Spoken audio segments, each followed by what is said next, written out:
అలవాట్లు అబ్బడం మన చేతుల్లోనే ఉంది. ఎలాంటి అలవాట్లు అలవర్చుకుంటే అలా తయారవుతాం. కోపం నిప్పు వంటిది. దానిని ఇతరుల మీదకు విసరాలి అనుకునే లోపు మనల్నే కాల్చేస్తుంది. జ్ఞానమున్న వారితో వాదించి ఓడిన జ్ఞానం వస్తుంది, కానీ అజ్ఞానితో వాదనకు దిగితే నీ విజ్ఞతను కోల్పోవలసి వస్తుంది. మనిషి ధీరుడైతే తప్ప ద్వేషం, అపకార బుద్ధి హృదయం నుంచి తొలగిపోవు. ఎక్కడైతే కన్నీళ్లు దాచుకోకుండా ఏడగలమో, ఎవరినైతే సంకోచం లేకుండా ఏదైనా అడగగలమో వారి సమక్షంలో సంతోషంగా ఉండగలం. అలంకరణ ఎదుటివారి కళ్ళకు అందంగా కనిపిస్తుంది.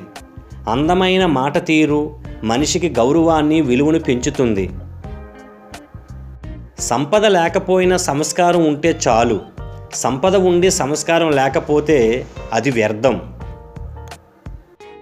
భూమి వైపు ఉత్సాహంగా వస్తున్న చినుకును చూస్తే అనిపిస్తుంది ఏదో సందేశం తీసుకొస్తుందని. బహుశా నింగికి భూమికి మధ్య ప్రేమ వారుదులే కాబోలు ఈ వాన చినుకులు. ఒకప్పుడు జ్ఞాపకాలను మదిలో భద్రపరుచుకునేవారు. ఇప్పుడు సెల్ ఫోన్, కంప్యూటర్లో దాచుకుంటున్నారు. కష్టం వస్తే నా అనే వాళ్ళతో పంచుకునేవారు. ఇప్పుడు వాట్సాప్, ఫేస్బుక్లో పంచుకుంటున్నారు. ఇదెక్కడ ఆచారమో తెలియడం లేదు. కష్టమైన, సంతోషమైన దేనినైనా స్వీకరించడానికి సిద్ధంగా ఉండాలి. అప్పుడే భవిష్యత్ అంటే భయం ఉండదు. డబ్బు మనిషిని మార్చదు, కానీ మనిషి స్వభావాన్ని ఖచ్చితంగా బయటపెడుతుంది.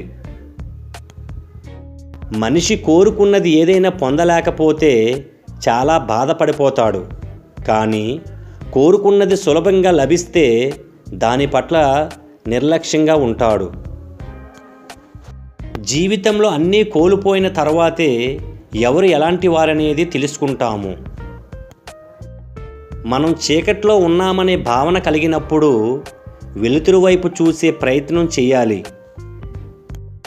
బుసలు కొట్టే పాము కంటే ఇతరుల గురించి గుసగుసలాడే మనుషులతోనే ఎక్కువ ప్రమాదం. నీపై పడిన నింద నిజమైతే సరిదిద్దుకోవడానికి ప్రయత్నించాలి.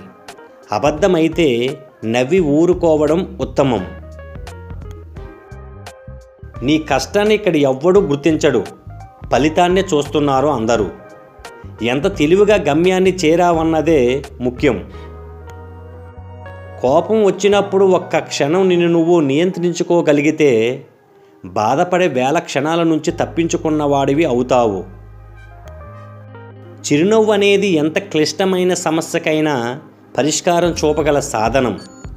దాన్ని ఎప్పుడూ మీ చెంతనే ఉంచుకోండి. గుర్తుపెట్టుకోండి మిత్రమా, please subscribe, share, like, watching. Thank you.